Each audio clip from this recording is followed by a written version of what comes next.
And Chuck, I want to come to you, of course. It was surprising to see President Biden come and the campaign come out this morning. Do you think Biden coming out and wanting these debates comes from a place of strength or weakness here? Look, I'll just say it's self-awareness. I think a lot of us have been wondering, why does the Biden campaign act like they're not losing? Okay, they're self-aware. And the fact of the matter is this, in some ways, is kind of a pragmatic decision they had to make. Because when you start to look at the calendar, the Olympics this year are going to be a bigger deal than normal. Number one, they're in Paris, so they're in Western Europe. We're all going to be paying more attention to it. But frankly, we didn't get an Olympics 3.5 years ago. We did, but we didn't because of COVID. So this is going to feel a bigger deal.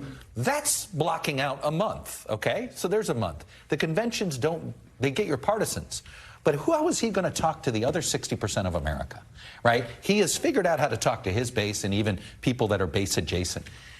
And I have to say, I didn't have early debate on my bingo card, but this is the type of thing they needed to do. They had to shake up this race because they couldn't afford to be in the exact same place come September 15th, right? They need to see what they can do now, start moving this needle now.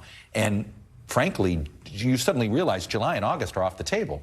See, it kind of almost had no choice but to find some big event, because our media is so fragmented now, Yamiche, that just doing a series of interviews isn't going to do it. How is he going to get to that other fragmented 60%, especially the people that are not interested in this race?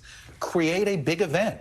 All of a sudden, we're getting a Super Bowl in June? Okay, I'll watch that event, And that is, I think they're desperate to get some of these voters who've tuned out to tune in. Well, it's interesting that you say that because President Biden and his allies, they whisper to you and to me, they say it on TV, they don't care about the polling. The polling is wrong. They're not worried about it. They whisper it. Do you believe them when they say it to you? Right. Okay. Well, the question is, when you have something like this where he's saying, no, I'm going to debate you in June, doesn't it in some ways, isn't it an admission that they are watching the polls, that they are worried about this? Yamiche, what is our first, watch what they do, not what they say? This is a classic case. Oh, no, we pay no attention to the polls. Joe Biden, I don't believe the polls. Let's have the first ever general election debate at the end of June. Geez, is there something in the polls? Look, I get it. Nobody ever wants to look weak. And I do think, look, this is something else I wrote about this week. I think one of Biden's problems, the age issue, is a problem for him and not for Trump because it's combined with this perception of weakness.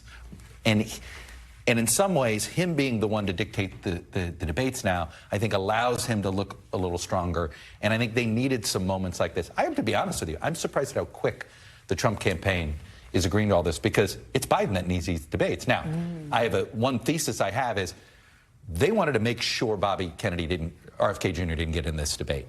And it's very interesting when you read the CNN rules very carefully. It's not just polling.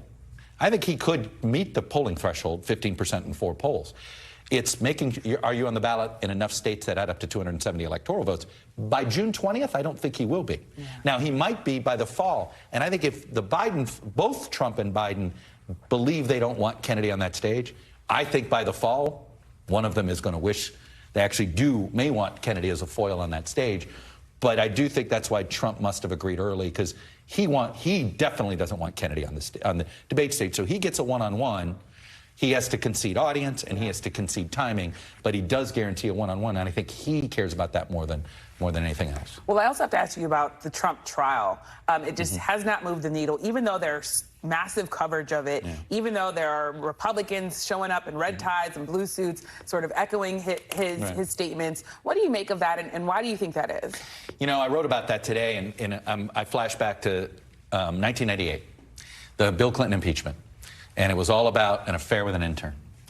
And Bill Clinton's approval ratings kept going up, not down. Everybody's like, I don't understand. What do you mean? And the issue was, it's the same issue. When did that Access Hollywood tape come out? It came out before the election. Why weren't more Americans upset about Bill Clinton? Because they knew Bill Clinton had affairs before they ever voted for him the first time. It is a major issue during his campaign. Voters knew Donald Trump had a, shall we say, colorful past and had certainly issues with women. This was factored in their vote. And this is why the voters have already they voted for him anyway, despite. And so unless you have new information that they didn't know, There was no new information on Bill Clinton that they didn't know in advance, which is why impeachment went nowhere and ended up backfiring on the Republican Party. And I think here, there's nothing about this story the voters didn't already know. The only new trial has new information that was going to potentially move the needle was January 6th. But I'll tell you, this trial has ruined that trial, because I think it has created this appearance, and you hear it in the way voters are talking. Oh, they were just trying to get him. First they tried this, now they tried this. And look, that's on Bragg, that's on the, that's on Merrick Garland, who probably should have started this investigation on January 6th a heck of a lot sooner and not waited till Liz Cheney did all the work for him. Yeah.